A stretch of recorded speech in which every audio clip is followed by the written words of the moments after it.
Si vamos un poquito a la historia de los seres humanos, pues entonces vamos a encontrarnos que el hombre antes observaba, le gustaba observar, describir, analizar,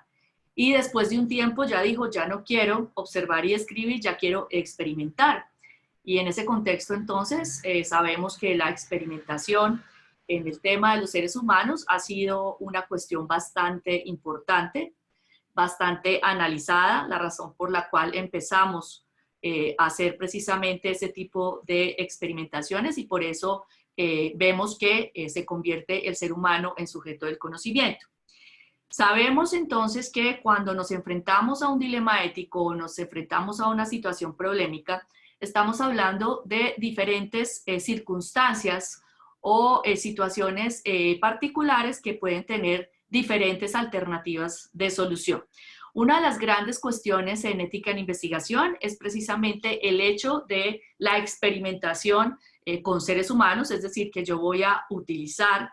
unos sujetos de investigación y el peligro siempre será el tema de la reificación del ser humano, es decir, de la cosificación del ser humano, convertirlo en un medio para un fin y no un fin en sí mismo. Tal vez esa es una de las cuestiones importantes cuando históricamente se recuerda aquellos experimentos en Segunda Guerra Mundial o aquellos experimentos que tenían que ver, por ejemplo, con el uso de personas con diversidad funcional cognitiva, o sea, que tenían algún grado de retardo mental, o personas que estaban en hospitales psiquiátricos, etcétera, etcétera, y por esa razón se empiezan a generar una serie de movimientos que lo que tratan de establecer es la importancia de tener en cuenta el respeto por el ser humano a la hora de hablar de ética en investigación. Entonces, teniendo en cuenta esas prebendas, es importante analizar desde el punto de vista de los enfoques de los dilemas éticos, la toma de decisiones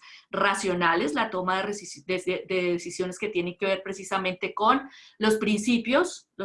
bioéticos, que históricamente tienen su origen, la mayoría, en la bioética norteamericana, esa bioética que, digamos, extrapola esa autonomía, esa beneficencia y esa justicia, sobre todo en el tema de investigación, pero también lo que tiene que ver con el médico investigador, el médico tal vez que tiene esas funciones de investigador y que también tiene que seguir un código de ética médica, una deontología, en donde primero estará el paciente, que es el paciente como sujeto de investigación, y de la misma manera vamos a tener algunos otros enfoques que tienen que ver precisamente con tomas de decisiones, ya no por las acciones intrínsecamente correctas o incorrectas, sino por las consecuencias o los resultados, y de la misma manera, pues entonces el papel primordial del investigador desde el punto de vista de la ética de la virtud del investigador. Eso tal vez es uno de los aspectos importantes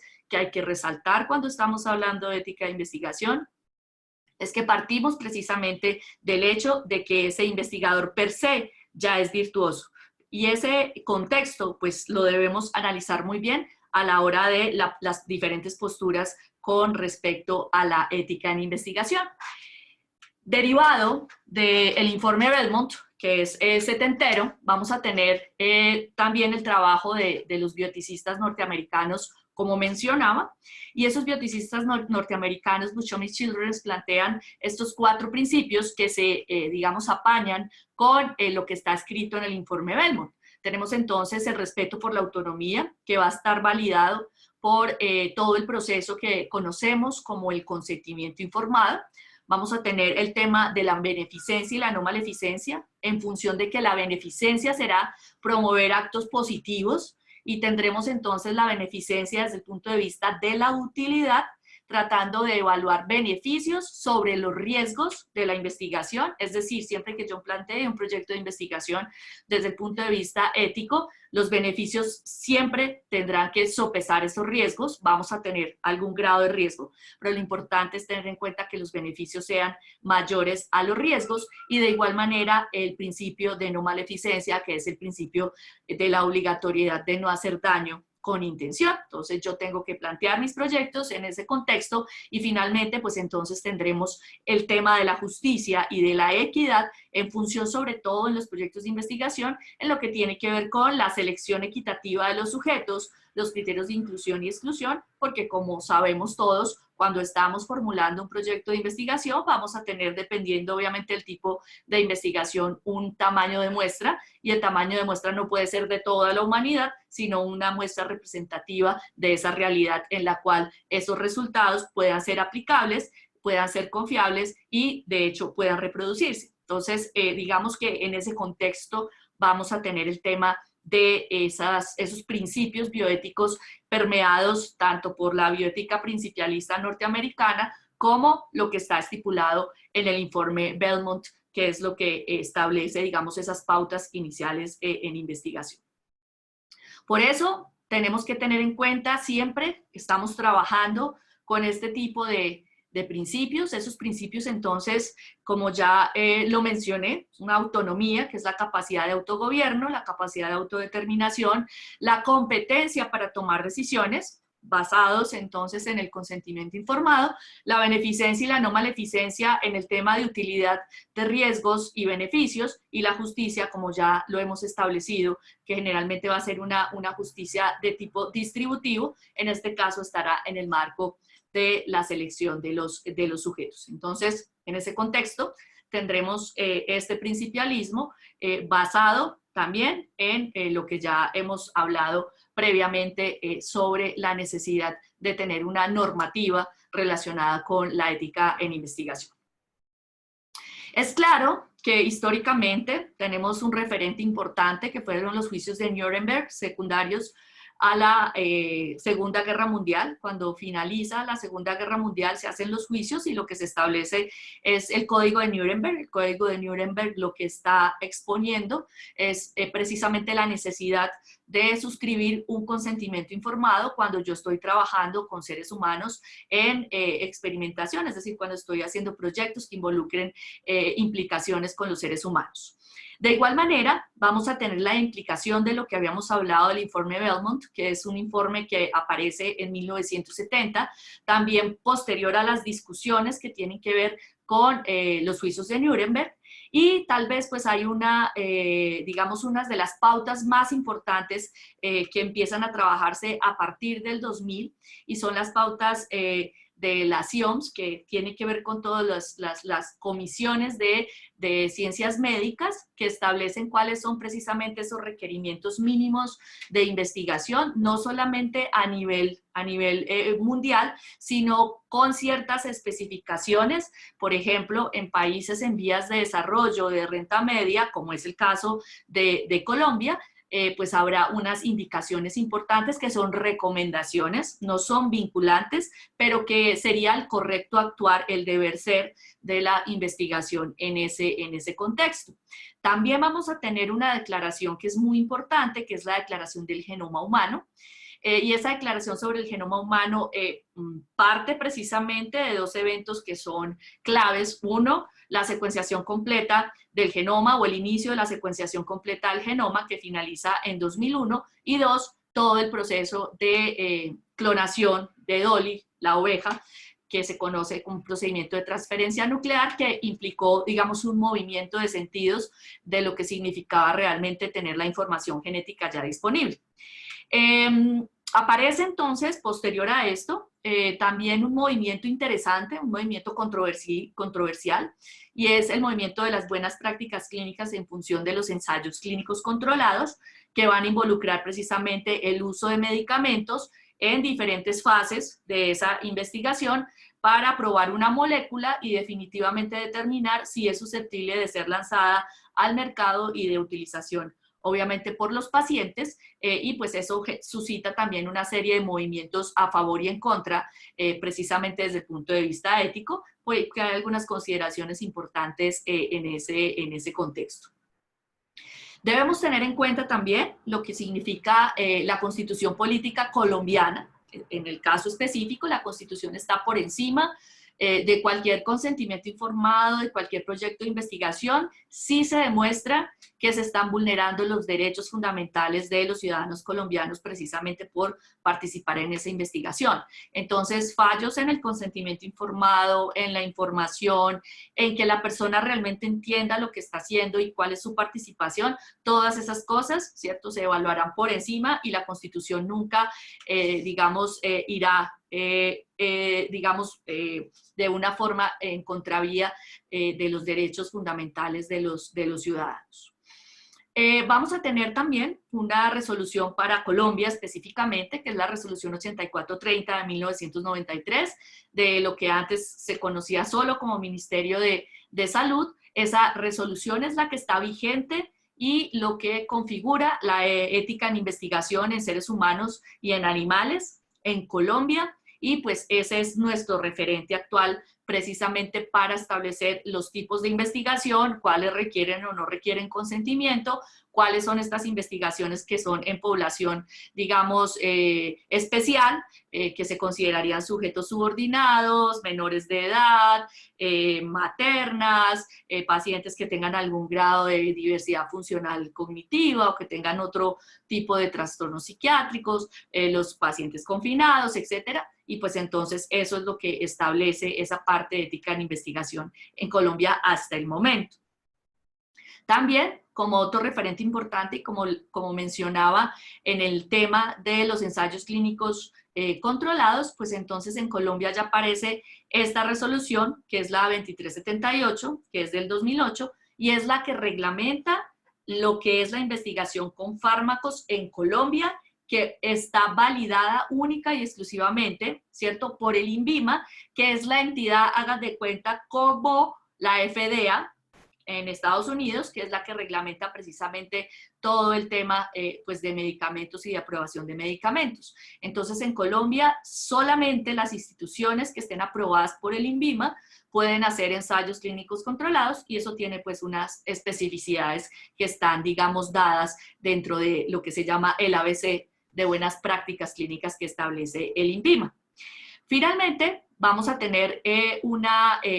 declaración también que es muy importante, que se va renovando, digamos, cada tiempo específico, y está relacionada con la Asociación Médica Mundial. La reunión de la Asociación Médica Mundial entonces siempre trata de renovar la Declaración de Helsinki. Uno cuando evalúa los proyectos de investigación o ve los artículos, siempre va a encontrar el parrafito de lo que tiene que ver con ética de investigación, que está, digamos, amarrado a esa premisa del médico investigador relacionado precisamente con la Declaración de Helsinki, amarrada a la Asociación Médica Mundial. Entonces, allí vamos a tener unos lineamientos, que son unos lineamientos que, como les digo, no van a ser vinculantes, pero que en ese contexto pues van a tener esa capacidad para preguntarse o para cuestionar ciertas prácticas que supuestamente están en el marco de la investigación, como es el caso precisamente de los ensayos clínicos controlados. Entonces, esa es una parte importante de esos códigos y esas declaraciones, y es lo que más o menos nos rige en este momento para la ética de investigación. Las pautas de las IOMS tienen unas características importantes. Ese es un documento bastante extenso. Habrá que recopilar los aspectos relacionados con la ética en investigación y la investigación en países en vías de desarrollo, países de renta media, y lo que se evidencia es que en estos países en vías de desarrollo, en teoría, no deberían existir incentivos para que las personas participen en investigación. Esto es distinto a lo que ocurre en otros países, por ejemplo, en Estados Unidos, en donde de hecho hay diferentes estudios que se presentan, sale en el periódico, estamos reclutando personas con X o Y característica para que participen en este proyecto de investigación, y con esto les vamos a pagar $500. Entonces, en nuestro país, en teoría, ¿cierto?, nadie pudiese recibir un incentivo para participar en la investigación, es decir, no había una gratuidad en ese sentido económico. Y eso pues también tiene que quedar muy claro en el consentimiento informado. en cuanto a cuáles son los beneficios que no van a ser beneficios económicos. Y eso hay que contextualizarlo muy bien desde lo que se plantea en esas pautas de las IOPS. De igual manera, cuando se está investigando en poblaciones que tienen algunas dificultades económicas, socioculturales, o cuando estoy hablando de investigación en comunidades, como por ejemplo comunidades indígenas, comunidades que tienen unas cosmogonías distintas, allí también hay unas, digamos, condiciones específicas que tendrían que darse. De igual manera, aquella población que uno consideraría vulnerable por alguna circunstancia particular, por ejemplo, aquellas personas que tienen algún grado de discapacidad intelectual, ¿cuál sería el sentido de la investigación? Es decir, si yo voy a hacer una investigación para obtener unos resultados que finalmente no van a beneficiar precisamente a esa comunidad. Y esa es una, tal vez, de los cuestionamientos que se hace con ética en investigación, y es mi investigación realmente, mis resultados, ¿qué aporte le hacen a esas personas que precisamente participaron en esa investigación? Y pues al hacernos esa pregunta muchas veces podemos encontrarnos que no necesariamente pues van a tener un impacto real y que los resultados van a ser, digamos, distintos de lo que se pretende con esas comunidades. Entonces es una pregunta importante que siempre habrá que hacerse cuando se establece un proyecto de investigación en este tipo de poblaciones, precisamente por lo que tenemos en cuenta de los valores, de la pluralidad, de la economía y de la cultura de cada una de esas poblaciones. Entonces, eso es un aspecto que hay que tener en cuenta, pero ya lo he dicho, estas pautas no son vinculantes y son unas recomendaciones desde el punto de vista ético que se hacen en cada uno pues, de los países. La declaración sobre el genoma humano, es importante conocer la historia de por qué se gesta esta declaración universal, y es ante la pregunta de si el genoma es patrimonio de la humanidad, y lo contrario, si yo pudiese entonces patentar información genética, si yo pudiese patentar la información genética de una población, si yo pudiese patentar un gen. De hecho, pues esos intentos se han hecho ya. Lo que pasa es que como está esta declaración, hay una negativa muchas veces de las cortes para decir sí, eso lo vamos a, o de las instituciones, sí, eso lo vamos a patentar, porque patentar un gen implicaría que ese gen le pertenece a alguien y resulta que esa información genética es patrimonio de la humanidad. Luego no podría yo en teoría empezar una apuesta para patentar la información genética precisamente por esa premisa. Ahora bien, que se hagan los intentos está absolutamente claro, pero la declaración también sirve para los estudios o las investigaciones que se hacen en poblaciones homogéneas, en donde simplemente los investigadores llegan, toman muestras. Esas poblaciones homogéneas genéticamente son importantes porque sobre esa información, sobre esos genes, sobre esas poblaciones, yo puedo hacer investigación, por ejemplo, de enfermedades multifactoriales. Y entonces muchas veces lo que se hace es una explotación de esas poblaciones homogéneas, porque finalmente yo estoy obteniendo material genético, pero realmente mi investigación no va a beneficiar a esa población pequeña que es homogénea y que fue la razón por la cual la elegí. Entonces ahí hay una suerte de discusión también importante, y pues lo que estamos viendo hoy día de las investigaciones que tienen que ver precisamente con edición de genes, todo lo que es la tecnología CRISPR-Cas, que es precisamente cortar y pegar, y todo lo que se viene en ese contexto. Entonces, por eso la declaración del genoma humano es importante en ese contexto. También tendríamos que tener en cuenta los aspectos éticos, legales y sociales del genoma humano, que salen en el 2001, precisamente para poder empezar a mitigar un poquito lo que significaba el hecho de ya reconocer la información genética. Tal vez entonces esa es una de las consideraciones importantes con respecto al tema de datos genéticos en función también de la ética de la investigación.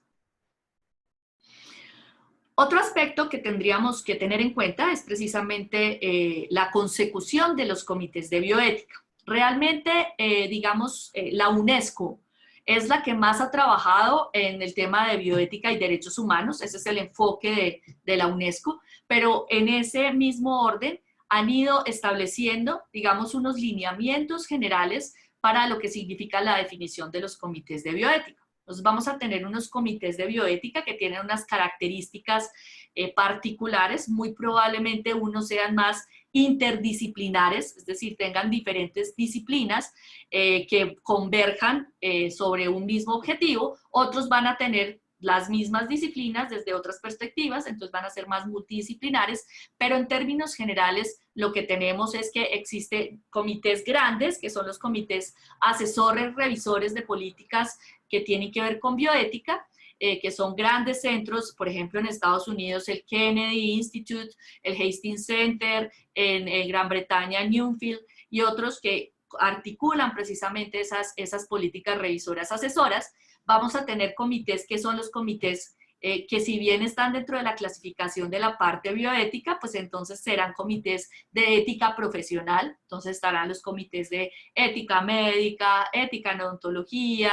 ética en enfermería, etcétera, etcétera. Se tendrán los comités que tienen que ver con la parte hospitalaria, entonces los comités de ética hospitalaria, y se tendrán los comités de ética en investigación, que inicialmente parten de las universidades, o sea, todas las universidades, en el caso colombiano, van a tener un comité de ética de investigación. Esos comités puede ser uno solo o puede haber comités centrales y algunos de las diferentes facultades. Lo importante es que los comités de ética en investigación ya han ido, digamos, migrando de las universidades y se han ido estableciendo por ejemplo, en los hospitales. ¿Cuándo? Cuando se tiene el deseo de un hospital de convertirse en Colombia en un hospital universitario. Entonces el hospital universitario, para convertirse a esa denominación, requiere tener docencia, investigación y obviamente la parte de asistencia, y por lo tanto tendrá que crear un comité de ética en investigación. Y de igual manera vamos a tener los comités de ética independiente, que también están dentro del marco de los ensayos clínicos controlados en Colombia, validado por el INVIMA, y que entonces tendrán otras denominaciones porque como son independientes, tienen otra forma de estar inmersos en este sistema de ensayos clínicos controlados. En ese contexto, entonces, sería como la forma de establecer esos comités y la manera, entonces, en que cada una de esas políticas que se establezcan, pues entonces permitan que se evalúen precisamente esos proyectos de investigación a la luz de la parte ética. En términos generales, entonces, por ejemplo, en una universidad, yo tengo un comité de ética en investigación, resulta que para poder empezar yo mi proyecto de investigación tengo que pasar ese proyecto por el comité de ética para que ese comité de bioética establezca si existe o no algún tipo de riesgo, si hay que cambiar algo con respecto al consentimiento informado, si los sujetos de investigación están siendo vulnerados, si no hay garantía para los investigadores, y en ese contexto entonces permitir que ya después pueda iniciar ese proyecto de investigación. La premisa en Colombia particularmente es que los proyectos que están financiados, por ejemplo, por Conciencias, que es lo que regula el tema de ciencia y tecnología y de investigación en Colombia, es que requieren siempre un aval de un comité de ética en investigación precisamente para poder que el proyecto siga su curso e inclusive pueda tener pues sus recursos y pueda ser aprobado. Entonces, en ese orden de ideas, el reconocimiento de estos comités es muy importante precisamente por esa premisa de lo que ya se ha discutido. Cuando hablábamos entonces de la resolución 8430, es importante tener en cuenta que esa resolución pues es muy vieja, ¿cierto? Es supremamente vieja. Tiene unas contingencias que no aplican mucho hoy día, sin embargo, pues es la que tenemos, la que funciona hasta ahora, y es la que nos va a definir, digamos, los lineamientos, sobre todo de la clasificación del riesgo y de cuáles son las situaciones especiales en donde se investiga. Vamos a tener entonces que la clasificación de las investigaciones en Colombia está por investigaciones que no tienen riesgo. Eso ha sido ampliamente discutido también. Muchos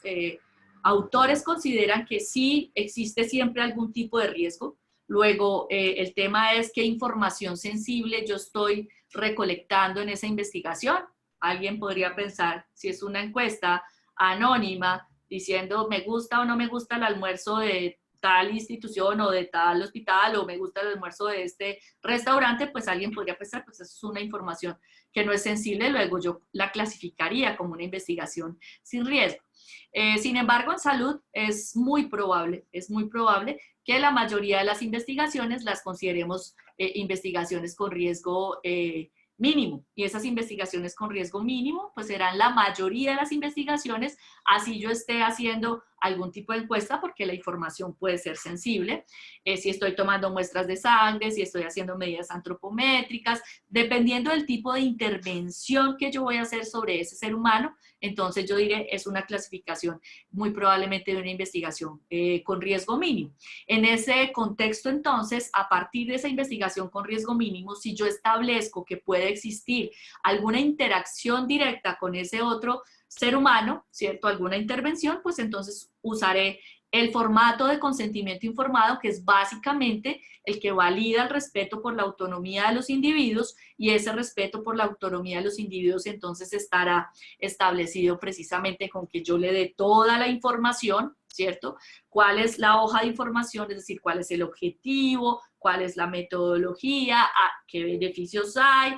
cuáles son los riesgos, y sobre todo, lo importante en esta parte de la investigación es la voluntariedad. Y lo segundo, el estudio en cualquier momento. Eso es algo importantísimo en ética en investigación y lo que está reglamentado con respecto al consentimiento informado en sujetos de investigación. Entonces, ahí estará la hoja de información y obviamente ya el formato que se firma precisamente para poder que se pueda comenzar la investigación y que el individuo quede claro con esa información. Más allá del riesgo mínimo, ¿cierto? Con un riesgo mayor al mínimo, muy probablemente estén incluidas ahí, además, las investigaciones que tienen que ver con el uso de fármacos. En este caso, lo que ya se ha establecido, que son los ensayos clínicos controlados, y por eso, pues entonces, consideraremos ese tipo de investigación con riesgo mayor al mínimo, porque yo estoy probando un medicamento y ese medicamento, pues entonces puede tener algún evento adverso o alguna contraindicación en ese sentido, y por eso el individuo tiene que estar ampliamente informado desde ese punto de vista. Las situaciones especiales en investigación están, digamos, reglamentadas en lo que tiene que ver con los menores de edad, lo que tiene que ver con mujeres embarazadas, lo que tiene que ver con pacientes psiquiátricos y con grupos que nosotros consideramos subordinados, además de lo ya estipulado de la investigación en comunidades como, por ejemplo, las comunidades indígenas. Allí hay una suerte de discusión y es precisamente cuál es la importancia de la investigación en ese tipo de población y si la investigación realmente va a beneficiar o los resultados de esa investigación van a beneficiar directa o indirectamente a esa población que participa en este tipo de investigación. Entonces, tener en cuenta, pues en Colombia, el tema de investigación en menores de edad o personas con una discapacidad, en este caso intelectual, pasa por la suerte de que se tiene que tener la firma de los representantes legales, tanto de los menores de edad como de las personas con discapacidad. Eso pues tiene también una suerte de análisis de que tanto el menor de edad, entonces yo tengo un adolescente, tiene 16 años, pero no es mayor de edad todavía, si es capaz y tiene la competencia para comprender lo que va a pasar en un proyecto de investigación. Si necesariamente entonces la firma del consentimiento informado por parte de los papás va a estar amarrada también a un asentimiento informado por parte de ese menor de edad, en donde él también participa en esa toma de decisiones. En muchos casos, entonces, lo que se dice, no se puede investigar en menores de edad, mejor no lo haga de esa manera. En ese contexto, pues depende obviamente de la pertinencia de esa población y si, como habíamos establecido, pues puede beneficiarse mucho más con los resultados de la investigación. Por esa razón, siempre vamos a estar en esa dupla riesgo-beneficio. Es decir, que yo tenga un riesgo, los riesgos sean mucho menores y los beneficios sean digamos, mayores en ese sentido con respecto a la parte de la investigación. De igual manera, la investigación en pacientes psiquiátricos, que es digamos, los otros sujetos especiales que consideramos nosotros en la investigación, es cuál es la razón por la cual yo voy a hacer investigación en un paciente psiquiátrico. se va a beneficiar ese paciente psiquiátrico de esa investigación. Y finalmente, si es así, pues entonces en muchos casos se puede contar con el concurso, ¿sí?, de la agencia del paciente psiquiátrico, pero si no se puede contar con el concurso de la agencia del paciente psiquiátrico, pues entonces la autoridad que permita que podamos hacer ese tipo de investigaciones. Esas investigaciones en pacientes psiquiátricos son complicadas porque de hecho históricamente muchos de esos pacientes o muchas de esas instituciones psiquiátricas fueron utilizadas para hacer investigación no de una forma adecuada, no siguiendo un método científico, sino realmente pues aprovechándose de la situación en particular. Por eso el paciente o los pacientes psiquiátricos se consideran sujetos vulnerables. También están entonces los grupos subordinados. Los grupos subordinados entonces estarán aquellos estudiantes, trabajadores, los que estén en las fuerzas militares, los que están encarcelados, los que estén en centros de readaptación. Todos estos serán grupos subordinados y exactamente la misma regla. ¿Cuál es la razón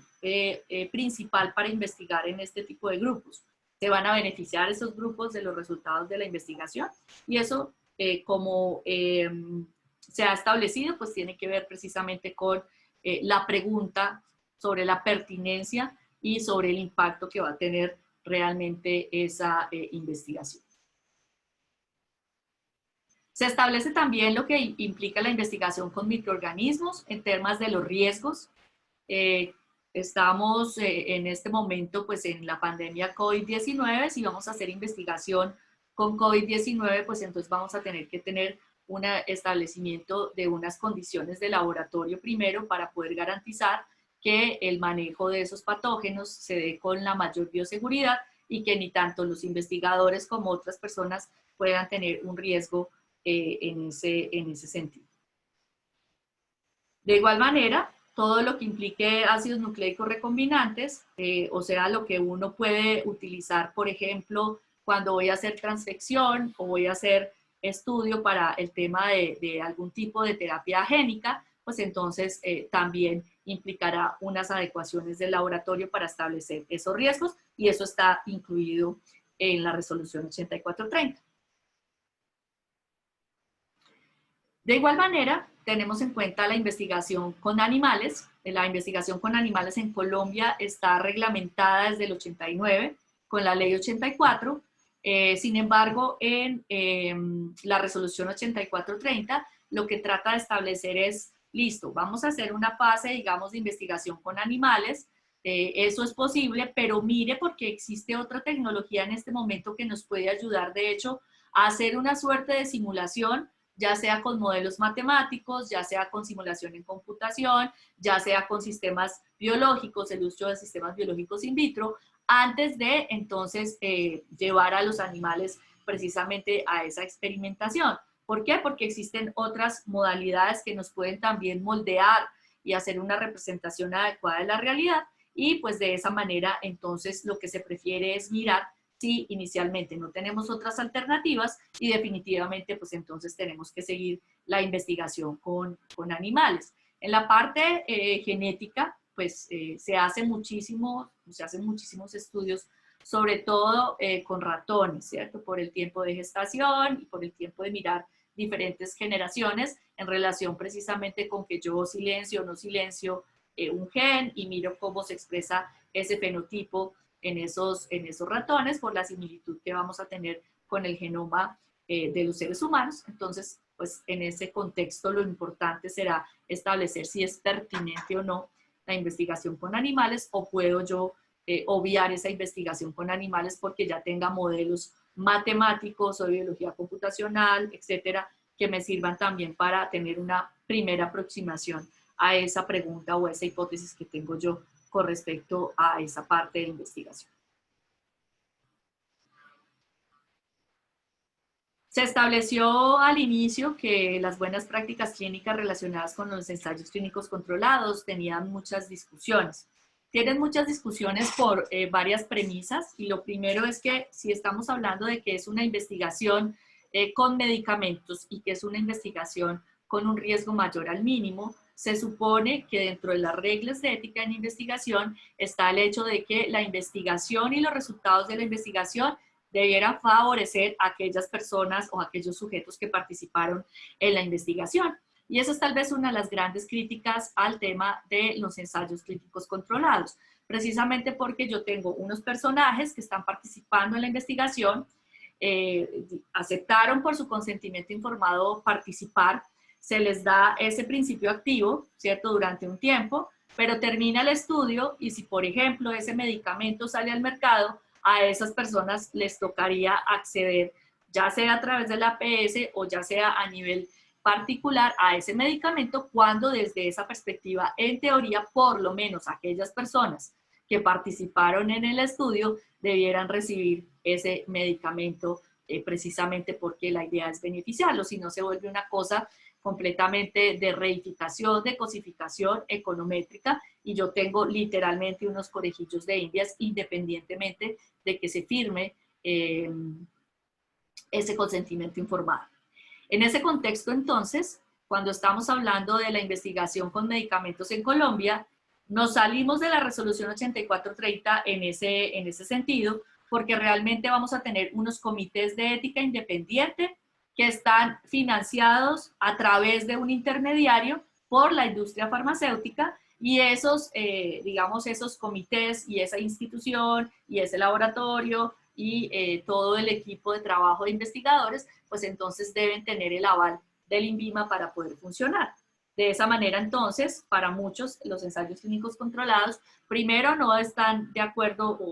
o establecidos con lo que tiene que ver con ética en investigación, precisamente porque no vamos a beneficiar a los sujetos investigados. Y segundo, pues entonces, desde el punto de vista de Helsinki 2013,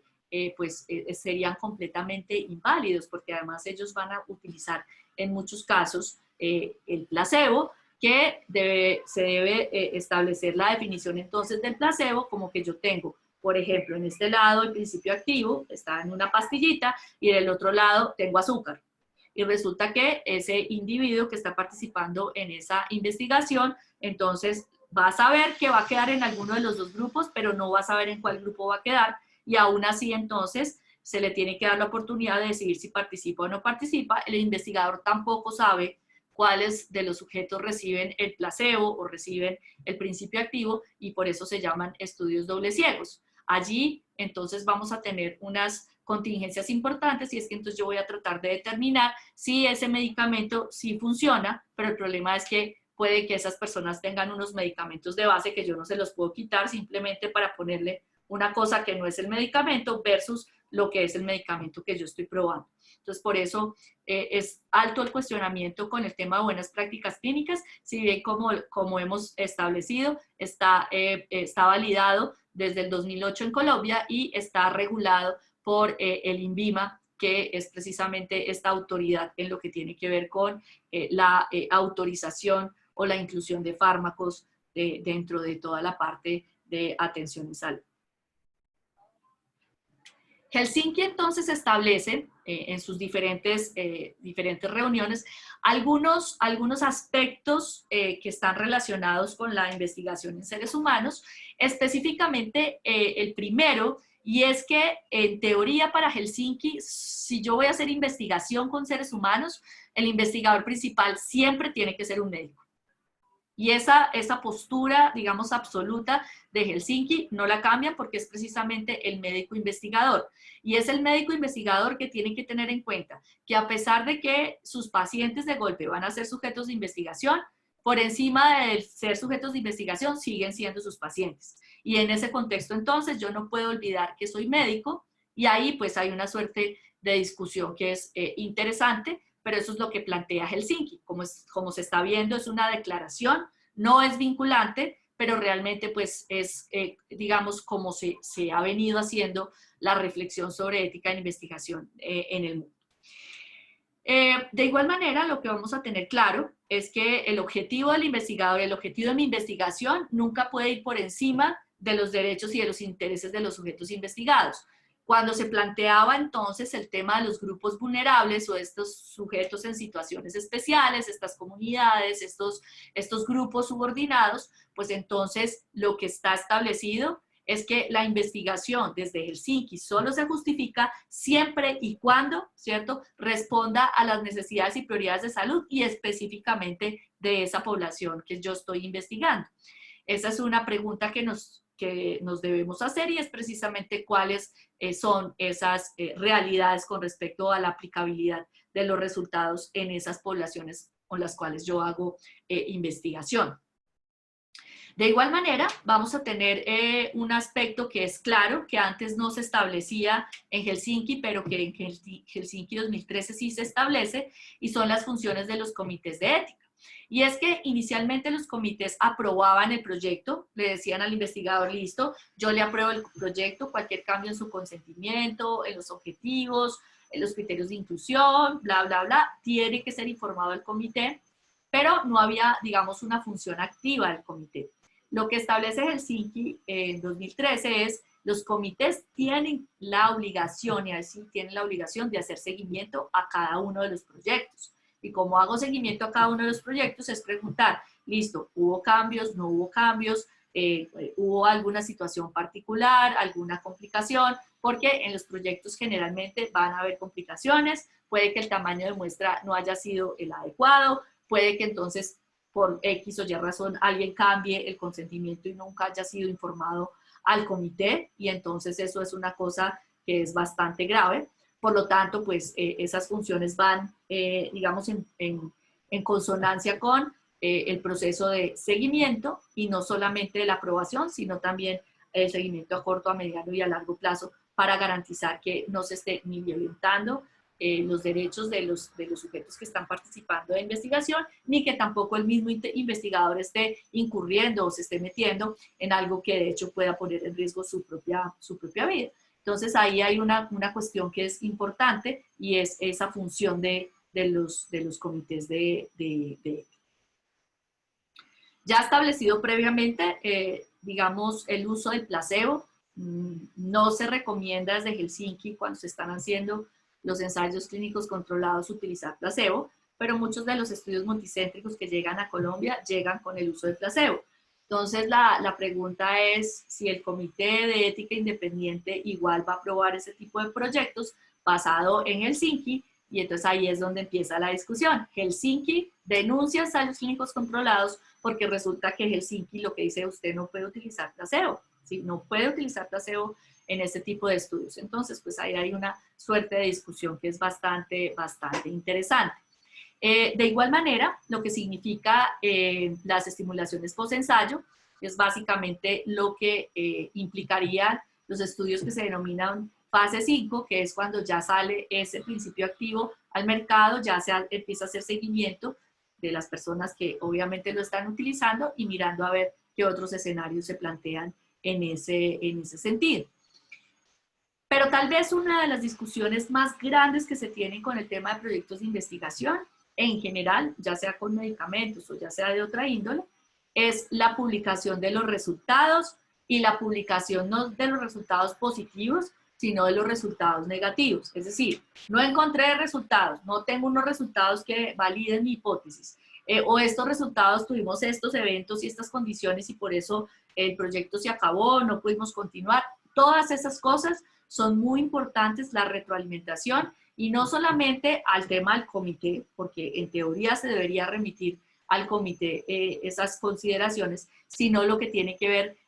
precisamente con la difusión de esos resultados en los mismos sujetos de investigación que participaron. Entonces yo llegué a una población, cogí datos, salí feliz, me fui y finalmente nunca vuelvo. Nunca nadie supo qué pasó con la investigación, nunca nadie supo qué pasó con los resultados, y es deber ser de aquellos que participaron el conocer, ¿cierto?, de primera mano cuáles son esos resultados, porque ellos precisamente participaron, firmaron un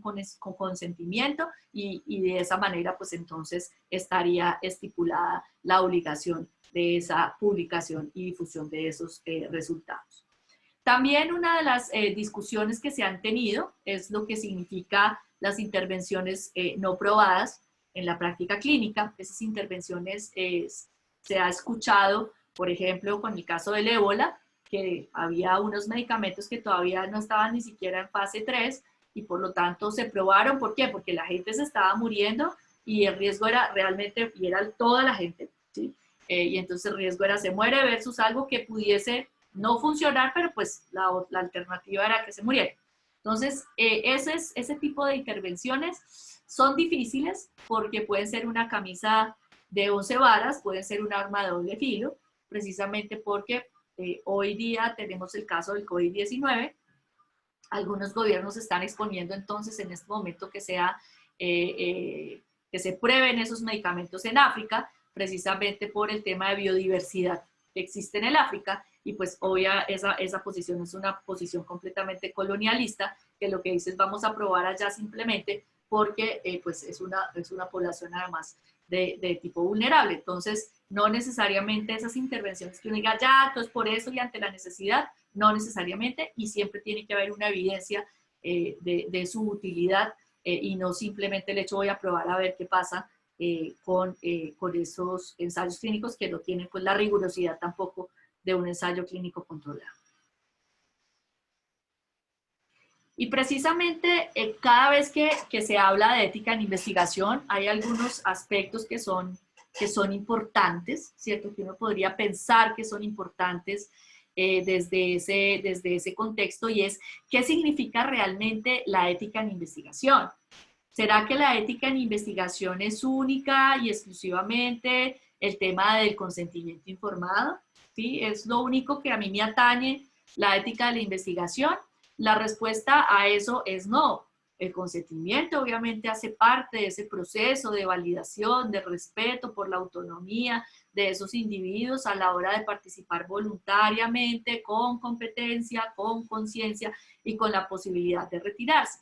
Pero si vemos estas reglas, que son las reglas de Ezequiel Emanuel y colaboradores, que tienen que ver con las 7 reglas de ética en investigación, vamos a evidenciar que existen unos puntos claves en esa discusión sobre qué es la ética de la investigación y también sobre un concepto que es importante y es lo que realmente también significa no el tema de ética en investigación en función de los pacientes, o sea, esos sujetos, de esos seres humanos con los cuales yo voy a hacer investigación, sino, por ejemplo, investigaciones que no tengan que ver con el área biomédica y que sean investigaciones que tienen que ver, por ejemplo, con el tema de ciencias sociales o que tengan que ver con otras ciencias duras. La pregunta que yo me hago es, si yo no estoy trabajando con seres humanos, entonces eso no requiere el tema de ética en investigación. La respuesta a eso es no. O sea, yo voy a establecer que existe efectivamente una necesidad de algo que ya no vamos a denominar entonces en la parte biomédica lo que es el uso o la vinculación de seres humanos en la investigación, sino lo que significa la integridad científica. Y la integridad científica está inmersa en esto que estamos viendo en la primera parte, y es precisamente la pertinencia de la investigación. Cuando yo estoy hablando de la pertinencia de la investigación y estoy formulando mi proyecto de investigación, el proyecto de investigación tiene que tener una suerte de antecedentes, obviamente un estado de la cuestión, lo que antes se llamaba un estado del arte, la construcción de mi marco teórico, pero tiene que responder a una pregunta muy importante, y es, ¿cuál es el vacío del conocimiento que mi proyecto de investigación, ¿cierto? O los resultados de mi proyecto de investigación o la hipótesis que yo tengo con mi proyecto de investigación van a llenar, ¿sí? Entonces yo puedo decir, mire, mi vacío en el conocimiento es este, pero resulta que otras personas ya dijeron esto, esto y esto, que hace que mi investigación, ¿sí?, le aporte además a eso que ya otros han dicho. ¿Va a cambiar en algo? ¿No va a cambiar en nada? Y por eso hablamos de la pertinencia de la investigación. Entonces yo añado un valor agregado a algo que probablemente ya esté,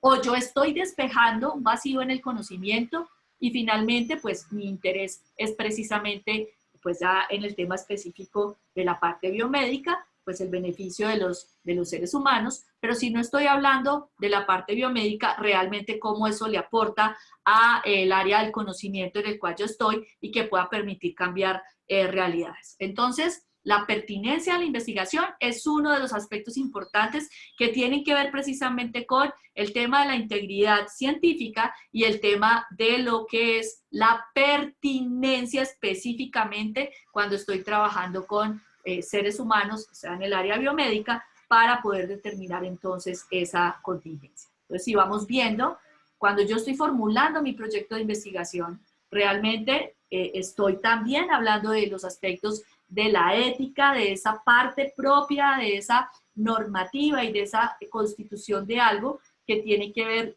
con que mis resultados, de hecho, pueden cambiar realidades y además de eso puede que otras personas cojan esos resultados y los utilicen para establecer, por ejemplo, alguna política pública o sirva para decir, ah, este personaje ya hizo esta investigación con una rigurosidad importante y por lo tanto, pues entonces estos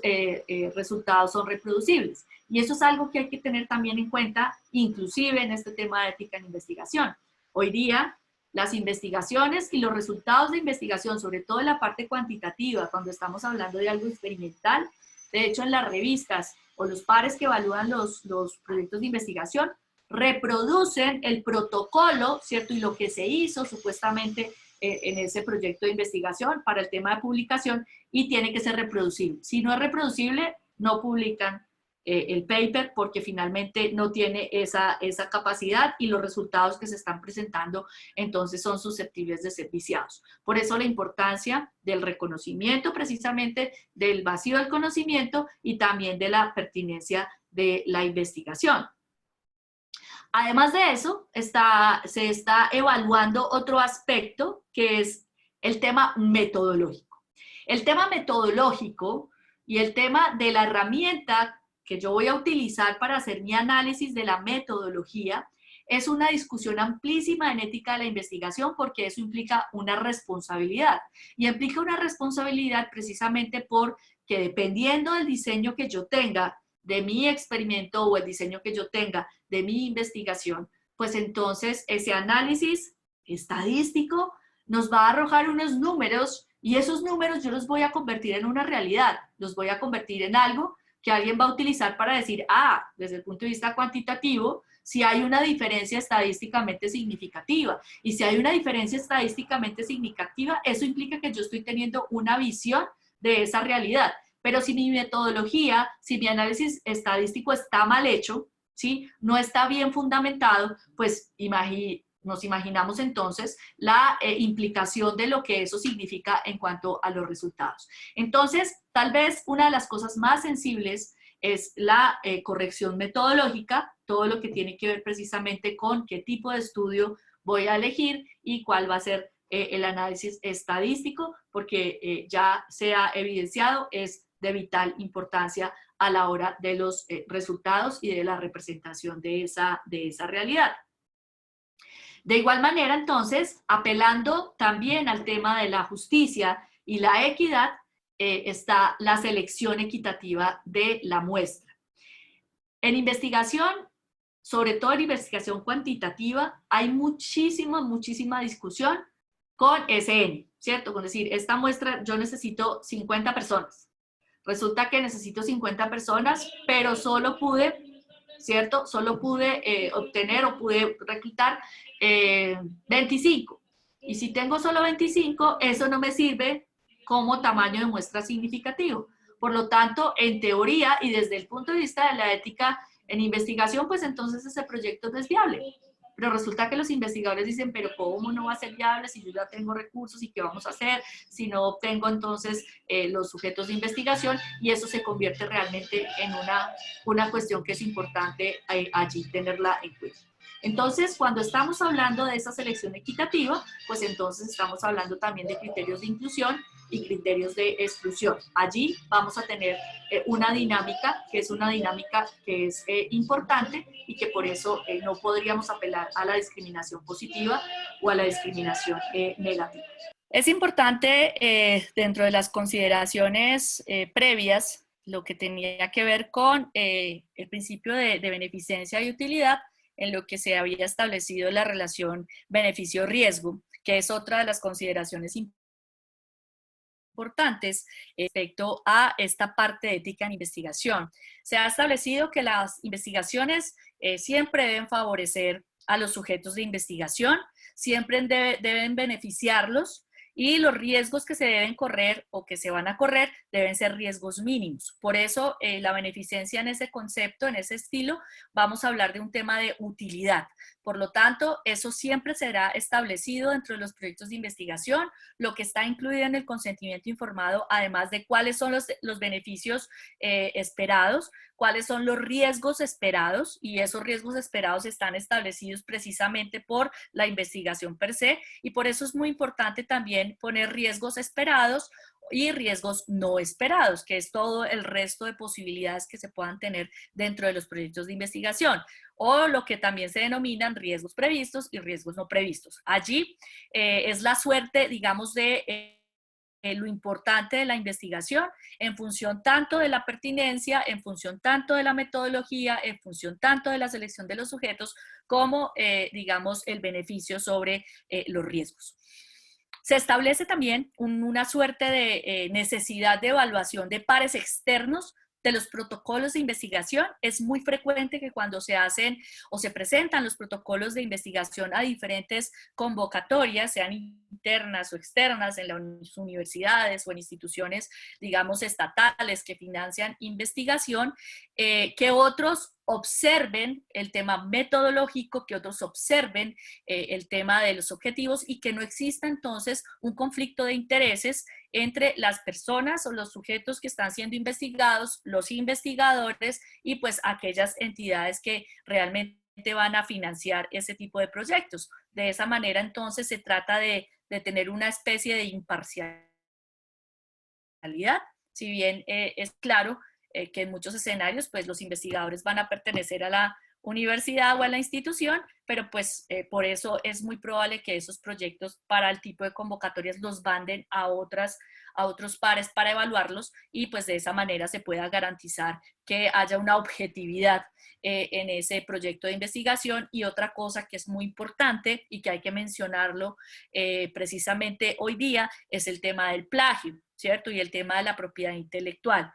Se han visto muchísimos proyectos de investigación, de maestrías, de doctorados o ya sea de seminarios de grado y trabajos de grado en pregrado que pues recurren al plagio. Entonces yo estoy en X región, me voy a una región bien alejada, me consigo el trabajo, les hago unos cambios mínimos y en ese contexto entonces presento ese proyecto como algo innovador y por eso la revisión por pares es importante también para evidenciar la exista plagio y que no exista, digamos, otro proyecto que se haya planteado de la misma manera. Los plagios son increíbles, hay muchísimos plagios de muchas maneras y esa es la razón por la cual tenemos o se tienen herramientas para evaluar precisamente esa posibilidad de plagio y pues ahí está entonces una de las contingencias importantes de la evaluación independiente. Como se estableció en la resolución 8430 aquí en Colombia, el uso del consentimiento informado valida ese respeto por la autonomía de los sujetos que van a participar. Es muy importante entonces comprender el tema de lo que es el proceso de consentimiento informado, donde yo tengo una hoja de información que es el brochure,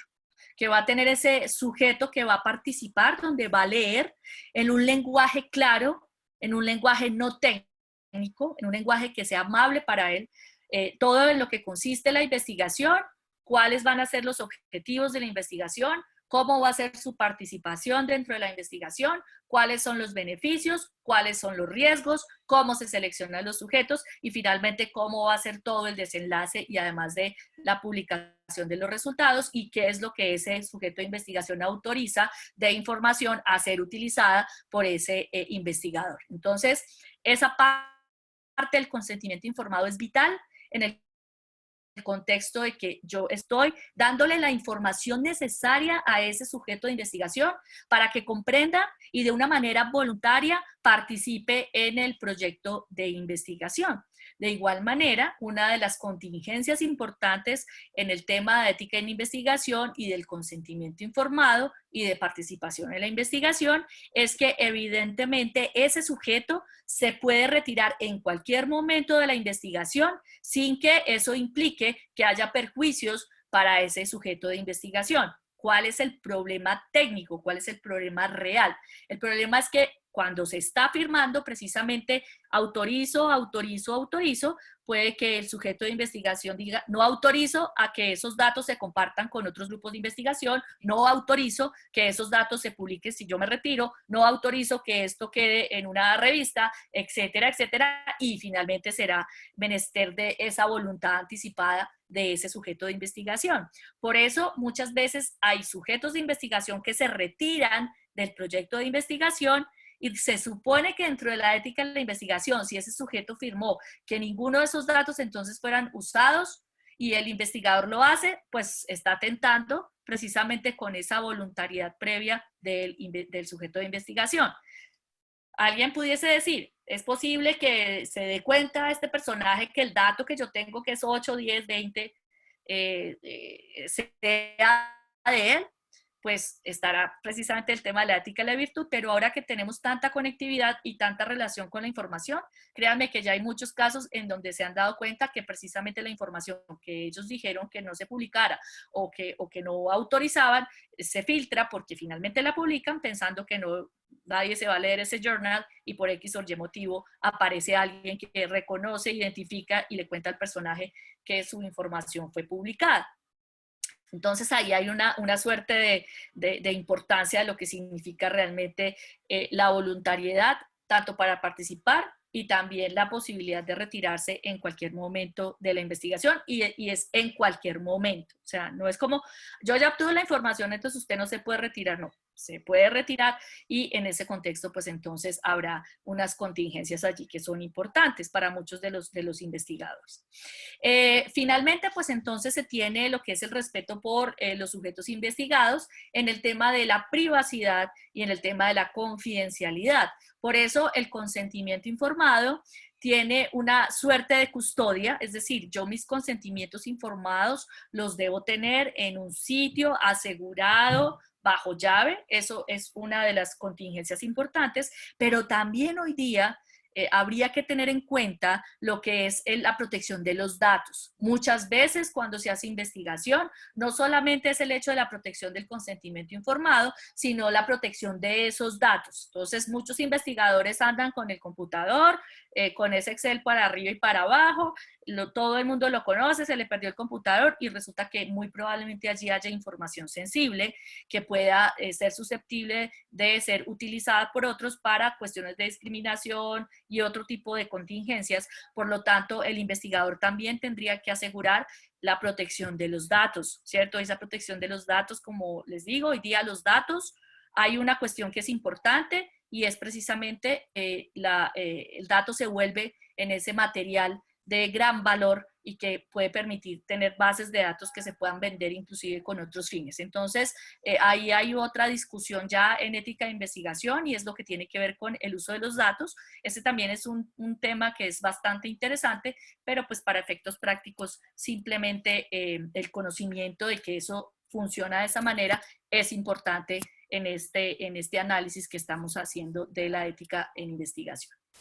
Entonces, precisamente en ese contexto, teniendo en cuenta esas contingencias, es importante tener algunos aspectos con respecto al consentimiento informado. Y es de vital importancia, precisamente por lo que ya se ha comentado de lo que es nuestra reglamentación en Colombia, de la 8430, y de lo que es el proceso. Se ha establecido que el consentimiento es con plena información. Lo ideal es que haya una suerte de comunicación de ese consentimiento informado y que todos estemos claros con la información, como ya se estableció, de riesgos, beneficios, objetivos, etcétera, etcétera. En ese contexto, entonces, el consentimiento, vuelvo y enfatizo, es el documento que valida precisamente el respeto por la autonomía de los sujetos que van a participar en la investigación. Para hacer una especie de checklist, y muchas veces la pregunta es, bueno, ¿y yo cómo construyo un consentimiento informado? Pues entonces es básicamente estos puntos que están establecidos. Lo importante es que esos puntos que están establecidos allí tienen que tener un lenguaje simple, un lenguaje sencillo, ¿sí? Porque una cosa es la hoja de información y otra cosa es el documento de autorización que se firma y ese es entonces el documento que valida esa información que se acaba de proporcionar. Por tanto, este tipo de consentimientos pueden tener diferentes modalidades, pero pues está establecido que esos son los puntos claves. Se ha reiterado el tema de la voluntariedad, se ha reiterado el tema de poder retirar la información en cualquier momento, de retirarse del estudio, de no identificar al estudio, al sujeto de investigación y además de proporcionar la información actualizada, es decir, que si ese sujeto que está participando en la investigación solicita información a los investigadores, pues entonces esos investigadores tienen el deber de proporcionarle esa información, porque eso fue lo que se acordó previamente con ese consentimiento informado. Vamos a tener casos en donde, además del tema de investigación cuantitativa en otro escenario, está el tema de investigación con medicamentos. Por eso, so pena de que se retire de ese estudio,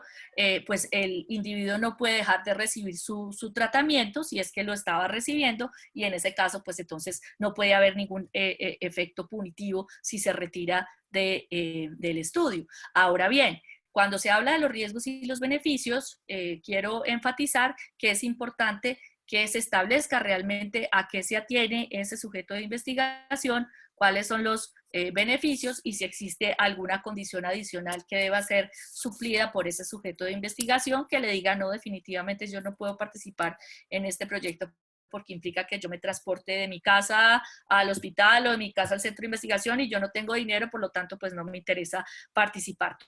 Todas esas cosas deben quedar claras desde el momento de la hoja de información, y esa es la razón por la cual, insisto, esto valida el respeto por la autonomía de los individuos. Entonces, en términos claves, si bien ya habíamos establecido las pautas de ética en investigación, con que hay otros aspectos importantes como la pertinencia, la metodología, la selección de los sujetos, el tema de la beneficencia, pues sabemos que todos estos consentimientos y todos los proyectos deben ser evaluados por un comité de ética en investigación, en este caso de la institución o los comités de ética independiente, y lo importante entonces será también un aspecto que se nos olvida mucho, que es en la hoja de información establecer cuál es el contacto precisamente de ese investigador para esos individuos que están firmando esa autorización. Y es que sepan que si les dan la información, pero no saben a quién llamar, pues dice como Universidad de Caldas Manizales, a quién llamo, cómo lo contacto. Entonces eso será clave en ese sentido. La posibilidad o no de los testigos depende del tipo de estudio, ¿cierto? Digamos, estudios que impliquen riesgo mayor al mínimo generalmente requerirán testigos por el tema de los riesgos. Otro simplemente será el individuo y el investigador los que firmen. La necesidad de los testigos está más, digamos, por lineamientos, por ejemplo, como lo que ya había comentado con el INVIMA, pero pues en términos generales lo importante es refrendar esa información y que ese sujeto pues quede completamente claro con lo que está estipulado en esa hoja de información. Y lo importante también es que siempre habrá copia, entonces el sujeto de investigación se lleva su copia, pues porque esa es la evidencia de que firmó ese consentimiento, y el investigador entonces también conserva su copia, que es precisamente la validación de esa investigación en cuestión de ese consentimiento informado. Finalmente, entonces, tenemos una cuestión que es muy importante, y es lo que se había discutido para el caso de Helsinki 2013, y es el profesional de la salud como investigador. Y ahí hay unos aspectos desde el punto de vista bioético que son válidos y que habría que analizar en función de por qué se hace investigación, cuándo los médicos entonces están haciendo investigación, qué contingencias van a tener, y cuándo entonces otros profesionales de la salud sí tendrían que regirse por ejemplo, por la Declaración de Helsinki, en función de lo que es que un líder de investigación o el investigador principal tenga que tener o tenga que ser médico. Lo que pasa es que es la discusión precisamente de cómo valido yo una investigación en ciencias de la salud con seres humanos que no sea o que no implique precisamente el concurso del médico. Eso, como ya lo he establecido, pues es susceptible de analizarse y de discutirse. En muchos casos vamos a tener que no es así, que no sean médicos, sino otros profesionales de la salud, y por eso pues no se puede circunscribir solamente a ese escenario. Sin embargo, pues eso es lo que establece Helsinki. Entonces, cuando estamos hablando de investigación y buenas prácticas clínicas, quiero referirme no a las buenas prácticas clínicas en el sentido de los ensayos clínicos controlados, sino realmente lo que son buenas prácticas clínicas en investigación. Entonces, cuando se está haciendo todo este contexto del trabajo de los profesionales de la salud en el tema de investigación, en lo que se pretende, es decir, en lo que yo quisiera como investigador en beneficencia, es decir, esa promoción de actos positivos, que yo considere que mi investigación es una investigación importante porque llena este vacío del conocimiento y porque finalmente va a beneficiar a este grupo poblacional. Eso es lo que yo considero, y probablemente la mayoría de las investigaciones van en ese camino. Pues entonces también tengo que tener en cuenta a ese sujeto de investigación, que es un ser humano con una dignidad, que no es una tabula rasa, que finalmente requiere que se le dé toda la información y que va a tener efectivamente unos derechos fundamentales que están estipulados en el contexto de lo que significa la investigación sobre otra persona, porque son otras personas que están participando en mi investigación, y entonces yo tendría que preguntarme cuál es el objetivo real de mi investigación, cuál es la pertinencia de mi investigación, qué tanto entonces de eso que yo estoy pensando, ¿sí? Entonces yo puedo decir algo técnicamente posible, no es necesariamente éticamente aceptable. Y ahí hay unas contingencias que son claves en lo que significa la investigación en ciencias de la salud. Por esa razón, pues uno de los grandes avances ha sido en la parte de biomedicina, pero hay que tener en cuenta que hay otro tipo de investigaciones que también son muy importantes, que son muy bellas, que es el tema de investigación cualitativa y todo lo que tiene que ver también, por ejemplo, con estudios de caso, todo lo que tiene que ver con otro tipo de enfoques metodológicos como la hermenéutica, la fenomenología, las éticas narrativas y otro tipo de circunstancias que también involucran a los seres humanos, pero ya no desde el punto de vista tecnocientífico, sino desde otras esferas que también son importantes y que también merecen un análisis desde el tema de la ética de la investigación. Por esa razón, haciendo ese marco general y haciendo ese coloquio y haciendo esa conclusión, es importante siempre partir de algo que para mí es fundamental, y es la ética de la virtud en investigación. Porque la ética de la virtud parte de lo que hablábamos inicialmente, y es que el investigador per se, ¿cierto? El investigador per se ya tendría que tener una ética de la virtud, ya tendría que ser virtuoso per se, porque está haciendo algo que involucra a otro ser humano, y es la importancia de comprender entonces las razones de lo que significa investigar, las razones por las cuales yo voy a investigar, cuál es la pertinencia y finalmente la consideración de que el ser humano no puede ser cosificado, no puede ser reificado. Yo no puedo utilizarlo simplemente como un medio para un fin, sino que el ser humano es un fin en sí mismo, y lo mínimo que yo requiero es precisamente establecer esas condiciones dentro de mi investigación, si esos sujetos que van a participar tienen las competencias para poder voluntariamente aceptar o no aceptar participar en una investigación, si tenemos grupos que son vulnerables, grupos subordinados, las razones por las cuales yo voy a hacer esa investigación allí, cosas tan sensibles como los resultados, cosas tan sensibles como un número, ¿sí? Que pueda cambiar ostensiblemente ese resultado de esa supuesta hipótesis que yo tengo, Está en la ética de la virtud del investigador, que si ese número no salió como el número que esperaba, hizo todas las cosas, ese número se mantenga así.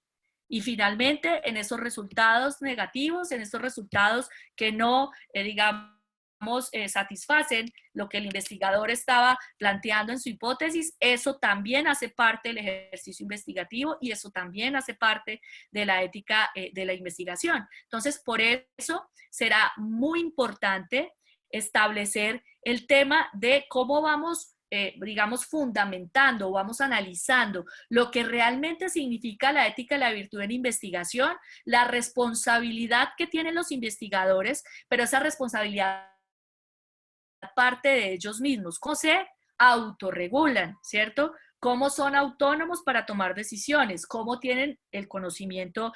suficiente, cómo tienen esa ética profesional dentro de la investigación y cómo son responsables precisamente con ese ejercicio investigativo. Eso es lo que enmarca, de hecho, el profesionalismo de cualquier escenario y el tema de la investigación per se es un tema que entonces será sensible y la ética de la investigación está inmersa, está transversal, no es una cosa simplemente del consentimiento informado, sino que vamos a tener otros elementos como ya se expusieron desde el punto de vista de otras aristas a considerar. Entonces, es básicamente la propuesta de lo que es ética en investigación, es un marco general y es importante entonces tenerlo en cuenta para todo lo que se va a trabajar posteriormente en la parte de investigación.